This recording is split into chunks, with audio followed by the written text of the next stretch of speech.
House of the dragon के वेगार और dragon को देखने के बाद ऑडियंस को सैफ अली खान का ड्रैगन कुछ खास पसंद नहीं आया और कुछ लोगों ने इसको चमगादड़ से भी कंपेयर कर डाला।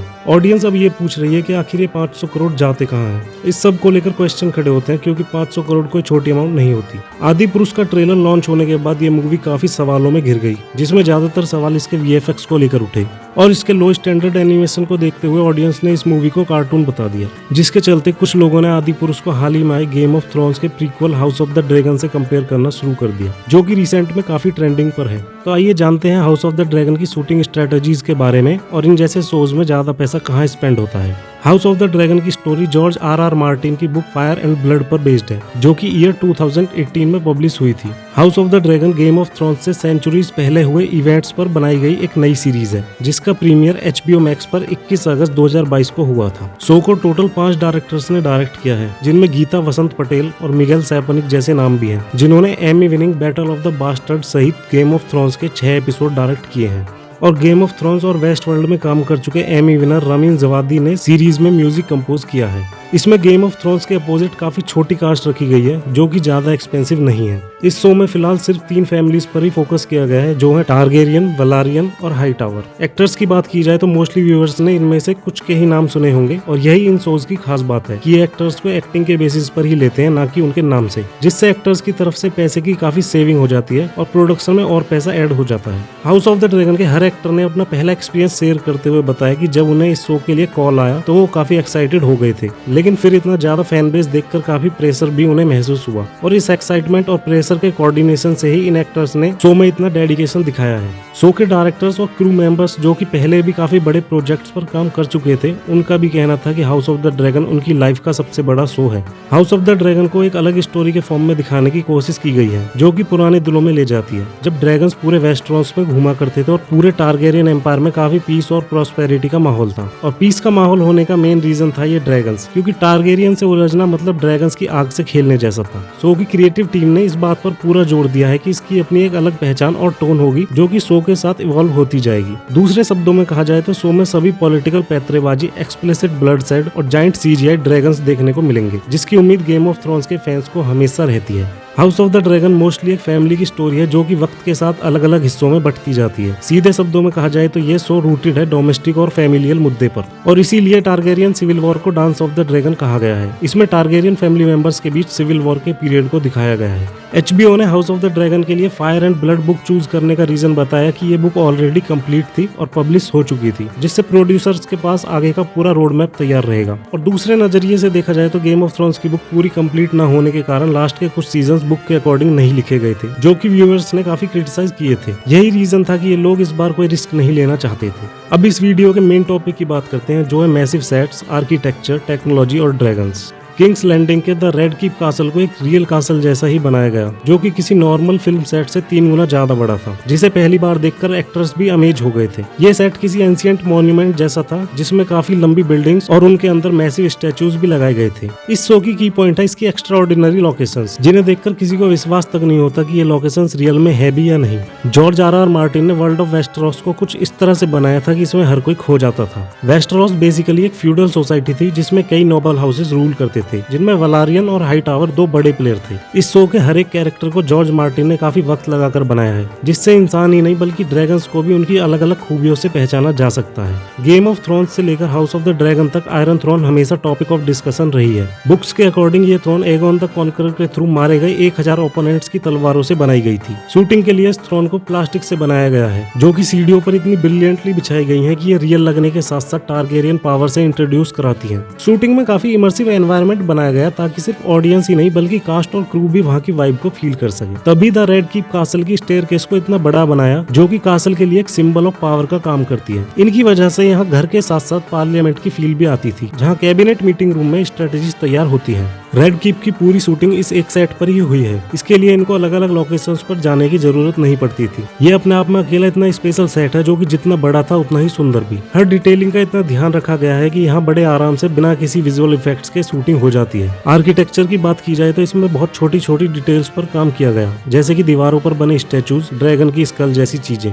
फर्स्ट एपिसोड में टूर्नामेंट के लिए बने सेट की बात की जाए तो इन लोगों ने पूरा कॉलोजियम बनाने का डिसीजन लिया, जो कि काफी एक्सपेंसिव था, जिसका सेंटर ऑफ अट्रैक्शन अट्रैक्शन था किंग विसेरिस के बैठने के लिए बनाया गया हाफ मून शेप डोम, जिसमें पीछे मिरर लगे हुए थे। ये रॉयल बॉक्स सबसे ज्यादा कॉस्टली था इस पूरे एरेना में, जो कि एक नाइस इंटीमेट एरिया की तरह यूज किया गया। फार्मिंग फील्ड पर बने इस रॉयल टूर्नामेंट सेट को बनाने के लिए काफी पैसे खर्च हुए, जिसकी रॉयल सिटी में काफी जरूरत थी। घास की मोटी लेयर बनाई गई जो कि हॉर्सेज और स्टंट्समैन को गिरने पर चोट लगने से बचा रही थी। कोविड रेस्ट्रिक्शंस की वजह से सिर्फ 150 लोगों की ऑडियंस ही इकट्ठा की जा सकती थी, तो उनको हजारों की संख्या में बदलने के लिए इन्होंने कंप्यूटर ग्राफिक्स जैसी टेक्नोलॉजीज और स्प्राइट्स का यूज किया, जिसमें एक और दो आदमी को ग्रीन स्क्रीन के सामने खड़ा कर डिफरेंट एंगल्स से डिफरेंट एक्शंस कराए, जैसे कि चीयरिंग करना, वेरियस डायलॉग्स बुलवाना, चिल्लाना, उठना बैठना जैसे एक्ट कराए गए, और बाद में इन सभी को एक साथ पॉपुलेट कर दिया गया, जिससे कि ये लोग टूर्नामेंट में चीयर करते नजर आए। हाउस ऑफ द ड्रैगन के सेकंड एपिसोड में ड्रैगन स्टोन ब्रिज की शूटिंग एक लेटेस्ट टेक्नोलॉजी के थ्रू हुई, जिसे वर्चुअल स्टूडियो या वर्चुअल सेट के नाम से जाना जाता है। वर्चुअल सेट एक ऐसा एनवायरनमेंट क्रिएट करता है जिसमें एक्टर्स और ऑब्जेक्ट्स के पीछे डिजिटल बैकग्राउंड में कुछ भी मैनिपुलेशन करके शूट किया जा सकता है। इस शो के वर्चुअल स्टूडियो में करीब 2000 LED स्क्रीन लगी हुई थी, जिनमें बना बैकग्राउंड कैमरा स्क्रीन में बिल्कुल रियल लगता है। ये स्टूडियो चारों तरफ से बंद होता है और इसमें करीब 92 मोशन कैप्चर्स कैमरा लगे होते हैं, जो कि मेन कैमरा की पोजीशन को सेट करने में हेल्प करते हैं, और फिर ये सारी इन्फॉर्मेशन गैदर करके अनरियल इंजन में पास कर देते हैं, जिसे गेम इंजन भी बोला जाता है। यहाँ पर अनरियल इंजन को समझे तो इसे game development, architectural, visualisation, content creation और रियल टाइम एप्लीकेशन के लिए क्रिएशन टूल के फॉर्म में यूज किया जाता है। ये एक ऐसा नेक्स्ट एवोल्यूशन है जिसकी मदद से visual effects live camera screen में देखे जा सकते हैं। सेकंड एपिसोड में ड्रैगन स्टोन ब्रिज के सीन में सिर्फ एक्टर्स और ब्रिज ही रियल था, बाकी पीछे बना कासल उन 2000 LED स्क्रीन पर ही दिख रहा था, जो कि नीचे से लेकर ऊपर की तरफ रूफ पर लगी स्क्रीन तक जाता है, जो कि डायरेक्टर्स मॉनिटर में देखने पर एकदम करेक्ट लगता है, जैसे ये सीन्स किसी कासल के सामने हो रहा हो, लेकिन आंखों से देखने पर उतना ही स्ट्रेंज, ये सब किसी इल्यूजन में डालने जैसा है। और ये एक्टर्स का काम काफी इजी कर देता है, क्योंकि लोकेशन उनकी आंखों के सामने होने की वजह से उन्हें सीन्स इमेजिन नहीं करने पड़ते। अब क्योंकि ब्रिज की रियल लोकेशन पर स्पेस की कमी के रीजन से वहां शूटिंग करना इम्पॉसिबल था, इसलिए लिडार स्कैन की हेल्प से इस ब्रिज को रिक्रिएट किया गया, जो कि असल में स्पेन के बास्क चर्च के पास है। हाउस ऑफ द ड्रैगन की टीम टेक्नोलॉजी के कोऑर्डिनेशन से ही इस ब्रिज को जमीन से 10,000 फीट ऊपर दिखाने में सक्सेसफुल हो पाई। थर्ड एपिसोड के वॉर सीन को क्रिएट करने के लिए शो के डायरेक्टर ग्रेग और डीओपी डेल पिनो टेबल पर पंपकिन सीड्स और गोजी बेरीज रखकर वॉर स्ट्रेटजीज इमेजिन करते थे, जिसमें टॉय ड्रैगन्स भी शामिल थे, और कैमरा एंगल डिसाइड करने के लिए ये अपने फोन का यूज करते थे। इससे पता लगता है कि कैसे हर छोटी से छोटी डिटेल्स पर इतना फोकस दिखाया गया है इस शो को बनाने में। डेमन को एरो लगने वाले सीन में भी ये रेड कलर के क्रॉस का यूज करते थे, जो कि पोस्ट प्रोडक्शन में इफेक्ट्स की हेल्प से उस क्रॉस की जगह एरो बना दिया जाता था। अब जैसा कि ये शूट एक बीच पर हो रहा था, तो क्रैब फीडर जो विलन है एक केव में था, और उस तक पहुंचने के लिए डेमन को भागकर वहां तक पहुंचना था, और ये भागने के सीन के लिए कई दिनों तक सेट को आगे खिसकाया गया, और डेमन हर रोज उस सेट के दायरे में भागता था। और इस सीन को शूट करने के लिए 2 कैमरामैन एक कैमरे को दोनों तरफ से पकड़कर डेमन के आगे भागते थे, जिसे मैक्सिमा बोला जाता है। मैक्सिमा एक 3 एक्सिस हाई परफॉर्मेंस गिम्बल है, जो कि इलेक्ट्रॉनिकली स्टेबल होता है। फोर्थ एपिसोड में जो टारगेरियन शिप दिखाया गया है उसे रियल में ही काफी बड़ा बनाया गया था, जो कि किसी वॉरशिप से तो छोटा था, लेकिन डिटेलिंग को देखते हुए रॉयल शिप जरूर लग रहा था, जिसके चारों तरफ ब्लू स्क्रीन लगाई गई, जिसे ये 360 डिग्री ब्लू स्क्रीन भी बोलते हैं। विंड ब्लो करने के लिए बड़े बड़े फैंस और पानी के लिए पंप का यूज किया गया, जो कि पानी को इस तरह से उछालते थे जैसे कि लहरें शिप से टकरा रही हों। फिफ्थ एपिसोड में सी स्नेक मतलब वेलेरियंस की लाइफस्टाइल दिखाई गई है, जो कि ड्रिफ्ट मार्क के हाई टाइड कासल में रहते हैं। कासल के अंदर और बाहर काफी छोटी छोटी डिटेल्स पर काम किया गया है। कई ऑब्जेक्ट्स हाथ से बनाए गए, जिससे वेलेरियन लेगेसी के बारे में पता लग सके। लॉर्ड कॉर्लिस के लेजेंडरी 9 वॉयेजेस और कॉर्लिस की हिस्ट्री दिखाने के लिए आर्टिफैक्ट्स बनाए गए। आर्टिफैक्ट्स बनाने के लिए ये आर्टिस्ट कई आर्ट एग्जीबिशंस और ब्रिटिश म्यूजियम भी गए, और वहाँ के आर्ट और डिजाइन से इंस्पायर होकर इन्होंने सी स्नेक को ध्यान में रखते हुए अपने डिजाइन क्रिएट किए। ड्रिफ्ट मार्क के सेट पर इतने आर्टिफैक्ट्स और डिजाइन थे कि इनकी फुटेज के लिए भी इन्हें काफी घंटे का शूट करना पड़ा था। लॉफ्ट इंसुलेशन बोर्ड्स की हेल्प से हैंगिंग आर्टिफैक्ट्स भी बनाए गए, जो कि लाइट वेट होने के साथ ही मजबूत भी थे। स्नेक ऑरेरी, जो कि हाई टाइड कासल का सेंटर ऑफ अट्रैक्शन माना जाता है, 2 स्नेक्स के बीच में एक ग्लोब जैसा स्ट्रक्चर था, जो कि पॉलिस्टाइरीन और इंसुलेशन फॉर्म से बनाया गया था। ड्रिफ्ट मार्क थ्रोन की बात की जाए तो सी स्नेक के एंसेस्ट्रल सीट को बनाने के लिए काफी आवर्स का हार्डवर्क लगा, जो कि वुड से बनाई गई थी, और ये साइज में काफी ज्यादा बड़ी थी। अब एपिसोड 6 की बात की जाए तो एक बात तो टारगेरियन अच्छे से जानते थे कि ये ड्रैगन ही है जो इन्हें आम से खास मतलब कॉमन से स्पेशल बनाते हैं। हाउस ऑफ द ड्रैगन में ओल्ड वैलेरिया का वो वक्त दिखाया गया है जब ड्रैगन्स हुआ करते थे, और इस शो में टोटल 17 ड्रैगन्स दिखाए जाएंगे, जिनमें से हर एक की अपनी खासियत और कॉम्प्लेक्सिटी होगी। जॉर्ज मार्टिन ने इन ड्रैगन्स को हमेशा कलरफुल बनाने की कोशिश की, जिससे इन्हें आसानी से पहचाना जा सके, लेकिन आखिर में है तो ये रेप्टाइल्स ही, जो कि ज्यादा कलरफुल नहीं हो सकते। और यही एक बड़ा चैलेंज था टीम के लिए, क्योंकि शो में हर ड्रैगन का अपना एक अलग कैरेक्टर है। हर ड्रैगन की अपनी अपनी लॉर्डशिप है, उड़ने के तरीके भी अलग हैं और रख रखाव की जगह भी सभी को उनके साइज और खूबियों के अकॉर्डिंग मिली हुई है। पर्सनालिटी और कैरेक्टर डिजाइन भी सभी का एक दूसरे से काफी अलग है।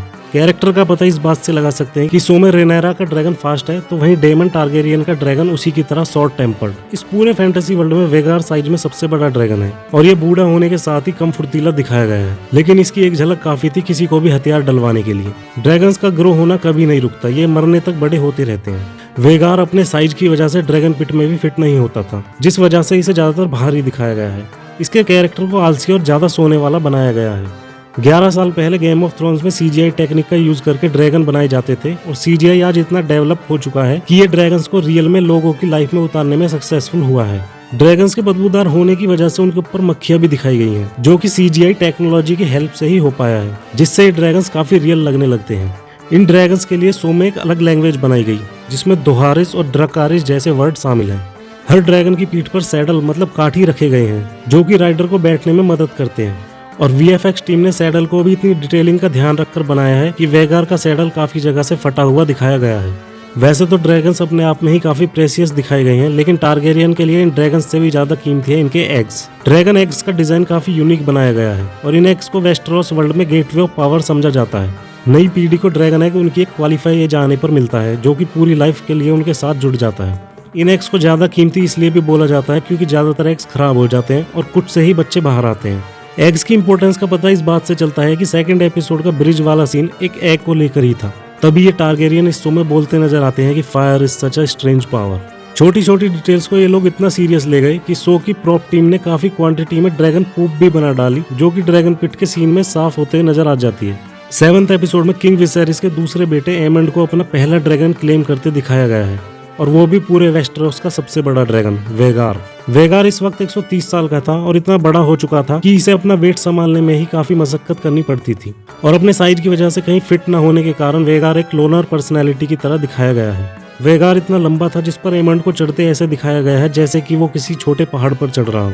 एमंड के ड्रैगन को क्लेम करने वाले 5 मिनट के सीन को 2 दिन में पूरा किया गया था। ड्रैगन राइड को शूट करने के लिए एक स्ट्रक्चर का यूज किया जाता है, जिसके ऊपर सैडल लगा होता है और सैडल के नीचे पूरा ब्लू कलर का क्लॉथ होता है, जो कि पोस्ट प्रोडक्शन में विजुअल इफेक्ट्स लगाने के वक्त काम आता है। ड्रैगन राइड के लिए भी न्यू टेक्नोलॉजी का यूज हुआ, जिसमें नया मोशन बेस डेवलप किया गया, जो कि काफी एक्सट्रीम एंगल्स पर काम करता था, जिस वजह से शो में ड्रैगन्स की राइड गेम ऑफ थ्रोन्स के ड्रैगन्स से ज्यादा बेहतर और डायनामिक है। और ये सीन भी उसी 2000 LED स्क्रीन वाले वर्चुअल सेट पर ही हुआ था, जिससे ड्रैगन प्री विजुअल फीड की वजह से ही मूव करता था, जो कि काफी प्रिसाइज होता है।